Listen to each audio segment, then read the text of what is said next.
Good afternoon, collectors and friends. Welcome to Trading Card Therapy, episode 106. The industry is bananas right now. That's right. From buyers to sellers to $12.9 million cards being sold to ungraded collections being shipped into us totally loose with an insane amount of Mantle cards. In fact, let me show you to start off the show. This was a collection that was recently sent to us for appraisal, evaluation, and ultimately an offer. And when I say that these cards were loose in the box. So people always ask me, do you think that there's more ungraded vintage collections out there to be had?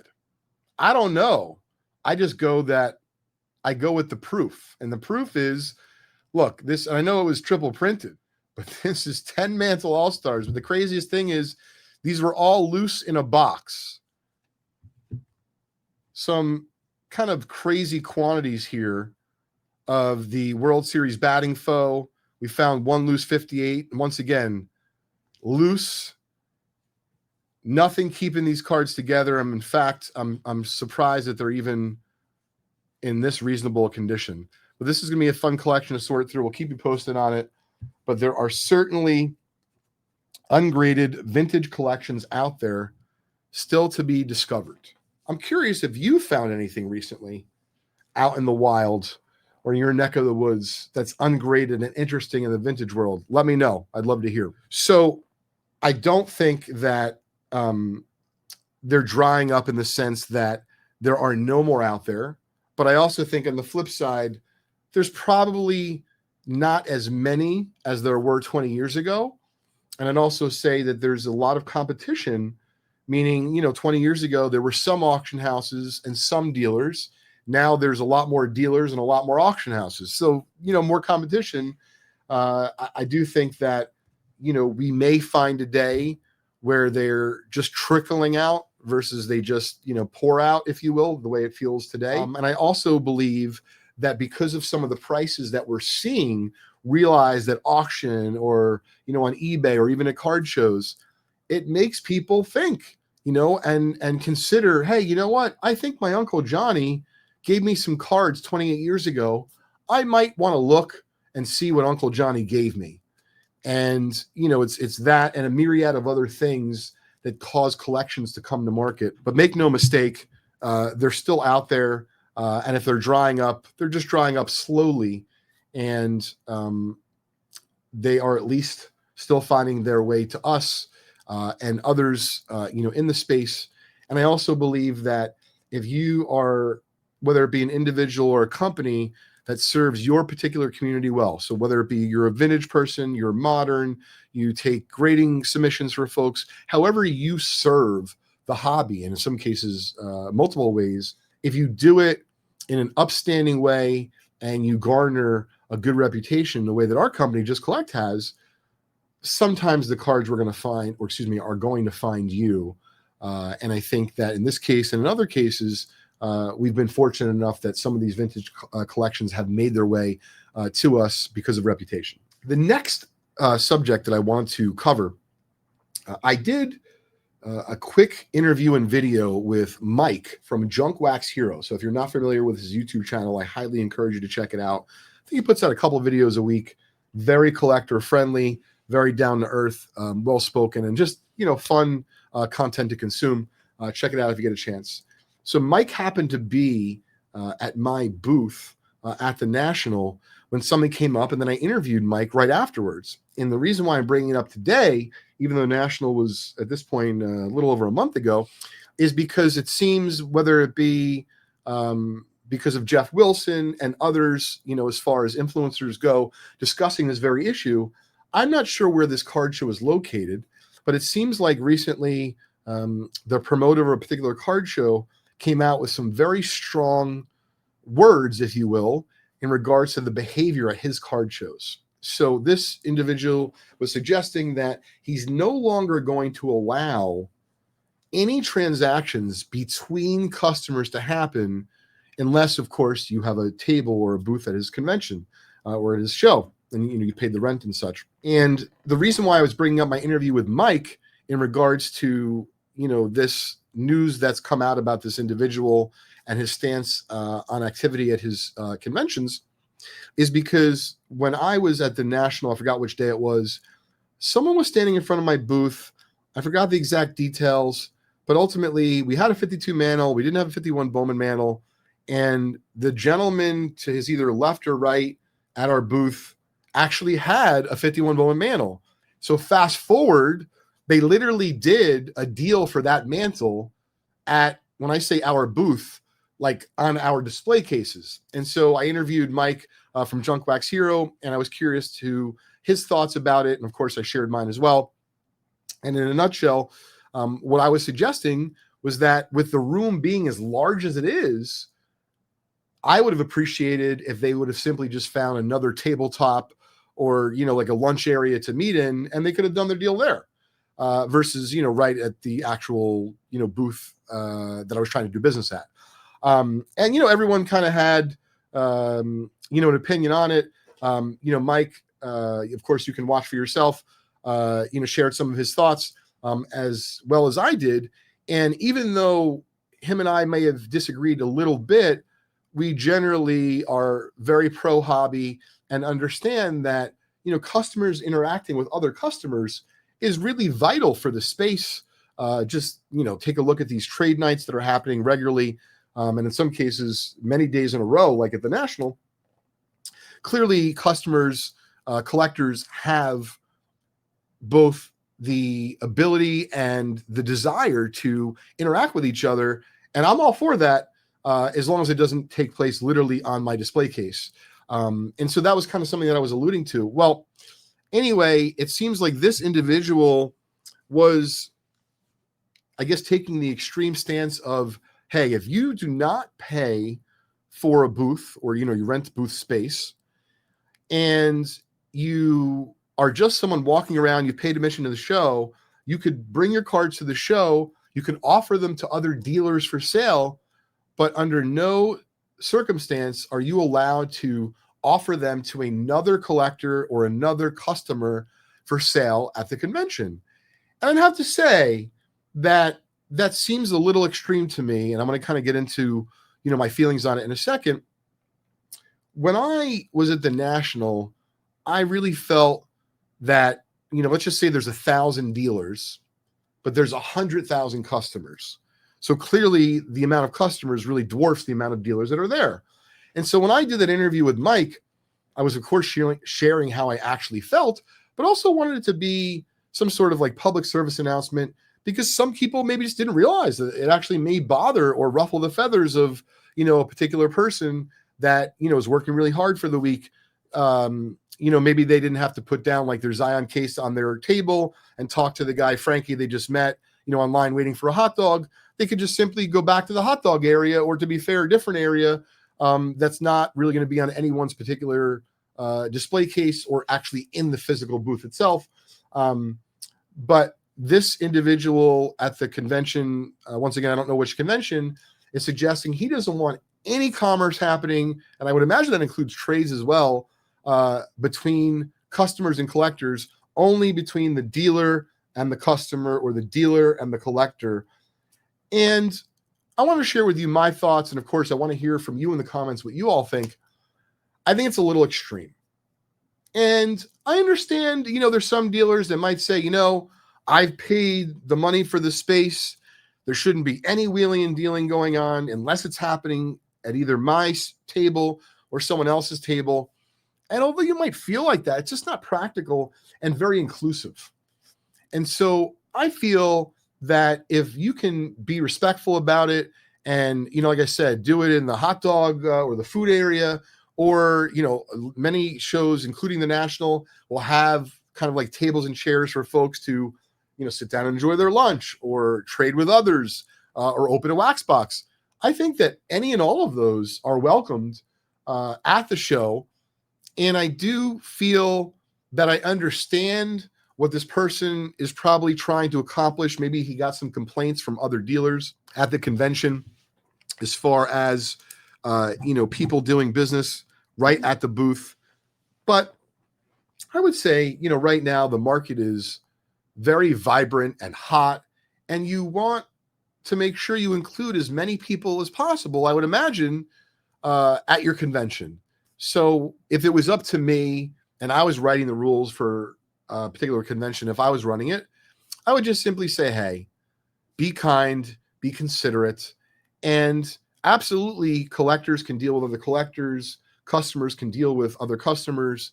All I would ask them to do is to be cognizant of, hey, if you have like a box of cards or your Zion case, there's going to be maybe, I wouldn't even necessarily say designated areas, but just other areas other than plopping your big Zion case right down on someone's display case and trying to transact a deal right literally at that person's booth. I think that should be frowned upon and should be taken somewhere else within the convention. But I'm all for trading with collectors, trading with other customers, and having those folks, because remember, I'm not always a dealer at a show. I'm sometimes walking around myself and I'm a customer or I'm a collector. And I wouldn't want it to be where someone came up to me and talked to me, where all of a sudden now, I was banned from the card show. I would just know not to do that deal or that transaction, right at someone's booth or in their booth or on top of their display case. But I am curious, what do you all think? Do you side with the extreme of that particular card show and that person who's in charge, which is there shouldn't be any business at all between anyone else other than a dealer and a customer, or a dealer and a collector? Or are you a little bit more in the middle, which is, hey, you know what? I can see instances where other collectors and other other customers would like to interact with each other. And even though you might be a dealer, because I want to hear from not just the collectors and customers. If you're a dealer, let me know in the comments. But I stand by what I had said when I interviewed Mike from Junk Wax Hero at the National. I did think that the person who was able to sell their Mickey Mantle rookie, I was very happy for him, and he did spend some of his hard-earned money that he just got with us at the booth, and even bought an item at full price, which of course we very much appreciate. But that aside, I believe there's a kind of a time and place for everything. And I always go back to like, hey, what would I teach my son? And my son is 10. And if Crosby was at a non-sport card show and he was trying to trade one of his one-piece cards with another one-piece collector, even a kid, I would just say, hey, Cros, let's excuse ourselves from this booth for a minute and let's go off on the side or against the wall or maybe even outside, whatever the case is. But to be clear, I've been going to conventions since I was, or I guess about 11 years old. So a couple decades now, if you can see a couple of the grays. I had a recent haircut, but I'm sure you can see a couple in there. So the joking aside, I just think to try to treat people the way you'd like to be treated. But please let me know in the comments. I would love to hear from each and every one of you. What do you think is the proper etiquette for doing business at a card show if you're not a dealer? Let me know your thoughts. All right. The last thing that I wanted to cover as far as the hobby goes, and I have a number of different thoughts. It's in no particular order, but it is about the $12.9 million one-of-one logo man card of Michael Jordan and Kobe Bryant, both signed on the dual logo man. So no particular order here. Hate to burst your bubble, but it does not make all of your cards more valuable. I wish it did, because I have a lot of cards and I love all my cards to be more valuable. Question for you. Do you think that it means that vintage or the best vintage is undervalued? I know my friend Jason thinks that. Other friends of mine think that. I'm not sure what I think, but I'm curious to your thoughts. Let me know. This was interesting. I've had a number of people ask me, am I bothered by the fact that the most expensive card ever sold at auction is a modern card? Not in the slightest. In fact, I'm thrilled because it's causing me to pay attention to modern cards, learn, absorb information, have fun. And by the way, gang, the record could be broke next month, next year, the year after, and it might be a modern card again. It might be vintage. We don't know.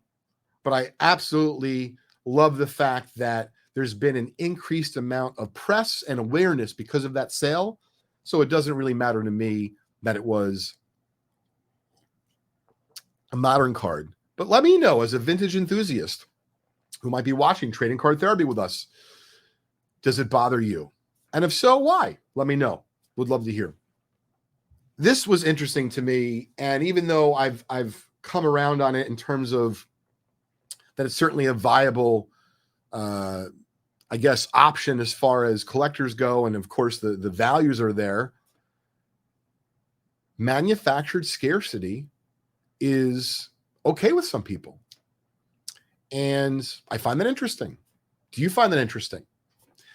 I've had someone else recently say on Instagram they even thought that vintage scarcity was manufactured because of the grades, and I didn't quite agree.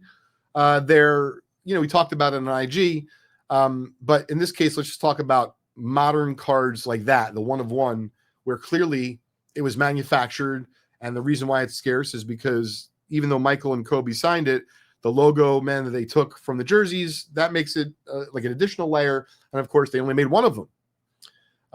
And I'm not necessarily agreeing or disagreeing. Like, do I think that manufacturer scarcity is good or bad? It more just is. And that's my point, is recognizing that's the beauty of this hobby. There are some people that are so enamored with owning just a one of one, and they're going to have the only one that, in this case, they paid $12.9 million for it. But along those lines, and this is something that has definitely been something that I am curious to find out. If you know, let me know in the comments. Ton of press, of course, for Kevin O'Leary and Shine, a.k.a. Matt, and I think Paul is the third gentleman who formed that new group to acquire this card. But I haven't heard a peep about an underbidder. And I'm just kind of curious, like, maybe that underbidder want to be interviewed. Do they think they should have gone further, seeing all the press that's out there? And then along the same lines, it got me thinking, like, not so much the coincidence that it was close to the Mantle 52 Topps 9.5 price that sold at auction through Heritage as well. And that was the record at public auction for a card up until this card. But is there, a situation where do you feel that they wanted to break the record? Meaning they're starting a new company, whether it be they're offering, liquidity and financing for folks that have high-end cards, or they're acting as a broker.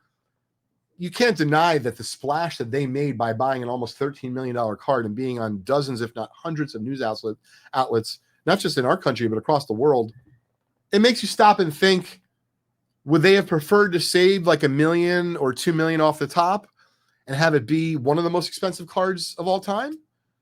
Or is there something to be said for actually setting the record? So I'm curious. I don't have a feeling either way, but I can certainly see by setting the record, it's absolutely advantageous to some of what they're looking to accomplish in the space. Would love to know from you all. Do you think that they wanted to set the record and actually pay more than the 52 Topps Mantle 9.5? Does that help fit their narrative of what they're looking to accomplish? Or was it just simply a coincidence? I think this is interesting as far as not so much just cards, but items in general in the hobby. What's possible? If something is special, I worked at Leland's almost 20 years ago, so shout out to them. Great organization, Laura and Hef and the rest of the gang there. I remember all those years ago, and it still holds true today. If you want to auction, I'm just making this up, a random $1,000 58 Topps Mantle in somewhat high grade, like in a 6, great card, not super special or rare, but if you had that card in a 9, now a 58 Topps Mantle and a PSA 9 does not trade very often. And so, usually the items at auction that perform really well are the special items. In this case, this item, at the National, I had heard the estimate was somewhere like $6, $7, $8 million. And if they thought it was going to break the record, it was certainly a well-kept secret, because at the National, no one that I spoke to, at least in my circle, thought that it was going to sell for that kind of money.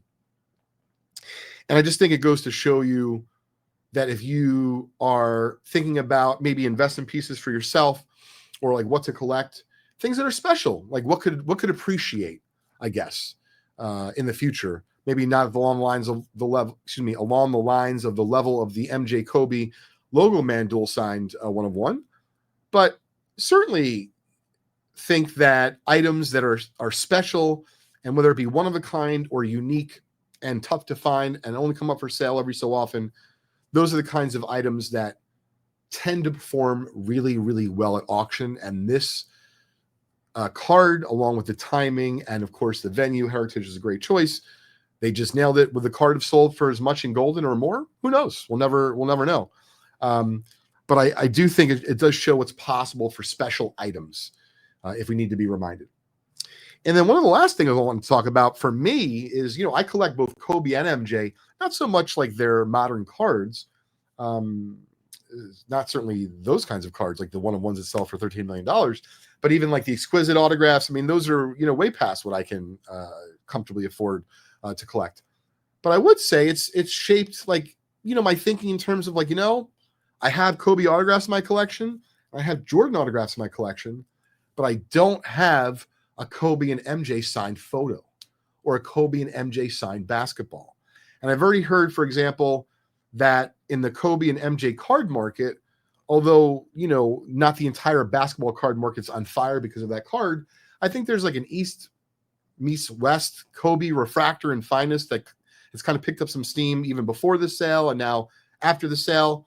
And so it's kind of got me thinking, maybe is now the time to act and buy a dual signed Kobe and MJ item for my collection. I don't know. I haven't dove into the prices, but it certainly had me thinking like, I'd like to have one of those in my collection, and I would be upset if I was priced out. So I'm making it up, right? If a Kobe MJ photo is between $3,000 and $5,000, and maybe it's more. If it was $25,000 now, I don't think I would be buying one for my collection. So I'm curious, has this sale, whether it be on Kobe and MJ cards or on other cards in the modern world or in the vintage world, has this affected either in real time, like you saw prices go up since then, or just your thinking? Has this made you think about your acquisition of whether it be an MJ and Kobe card or something else special for your collection? Has it made you accelerate the timeline and the time frame? Like, wow, you feel like prices are really accelerating and you have to make a move soon rather than later. And the last thing I wanted to cover, it's personal. And the reason why I'm sharing it is because, listen, I don't get to meet, each and every one of you, certainly every week. In some cases, never. You just comment on YouTube, and I very much appreciate you watching the videos, getting to know each other. But if you do come to a show and you want to, come up and introduce yourself, it's one of my favorite things that happens at the conventions is when someone comes up and says to me, I know you don't know me, but I either watch TCT or I saw you bought a collection and, I really like your content or I really like this particular episode, whatever the case is. I really very much appreciate when folks introduce themselves. And obviously, in most cases, a lot more about me than I do you, because I'm sitting here behind the camera and you're behind the glass watching this from wherever. But I try to keep it real here and I want to be authentic. And, as far as real life goes, right, because cards are real life, but we're kind of insulated in the fact that the market's super hot. And, even still to this day, as big as the industry is, when I tell people, I'm out at a bar, what do? They don't believe me. Then I take out my business card. They're like, really? You can do this full time? And even, still these years later, we get that. But all that joking aside, my family and I, we had to deal with something recently. So my son Crosby, who I talk about very often on here, he was born with a particularly rare medical condition. And that condition is called congenital hyperinsulinism. And the reason why I'm bringing it up today is because recently we've undergone a lot of changes in my son's life. We didn't ask for the changes, just like we didn't ask for congenital HI. But we had known that at some point, and if you want, you can Google it, but basically what it means is your blood sugars are very unstable. And when my son was just 10 days old, he had a 98% pancreatectomy, which meant that he was only left with 2% of his pancreas. And for a while, that 2% was still producing too much insulin, which made his blood sugar levels off. And, if you read about the dangers of low blood sugar, they're not pleasant. So, of course, we wanted to be as diligent as we could from the moment that Crosby was born, which is why he was born at Children's Hospital of Philadelphia. So recently, we had to go back there. And the reason why we had to go back there is, we communicate with them regularly. The reason why we had to go back there is because things started to change for my son. We could see that his blood sugar levels were changing. And we had been told this at a young age, that at some point Crosby's pancreas, like many others who had this pancreatectomy, would eventually burn out. We didn't know if it would be when he was 10, 20, 30, 50. We didn't know. It was likely to be when he was a kid, but we certainly weren't sure. And so what happens when that pancreas burns out is it brings the onset of something that's akin to type 1 diabetes. So we went from dealing with extreme lows in Crosby's life to now dealing with highs. And the reason why we had to do inpatient at CHOP recently, and I was gone for several days, and beyond that, it does weigh heavy on me. We're doing great, meaning his mother is very supportive of Crosby, and of course, I'm very supportive of Crosby. And Crosby himself, I love you. He is doing such an incredible job, but it's scary. It's overwhelming. I'm sure you could sense some of the emotion in my voice. And the reason why I wanted to share it today is because it's real. It's on my mind. And we've gone back to like having to wake up in the middle of the night several times a night, depending on what's going on. And of course, it disrupts sleep for myself and for my son. And so kind of before I get, excuse me, a little bit more emotional, I can catch myself here and just wanted to let you know that it's all going to be okay.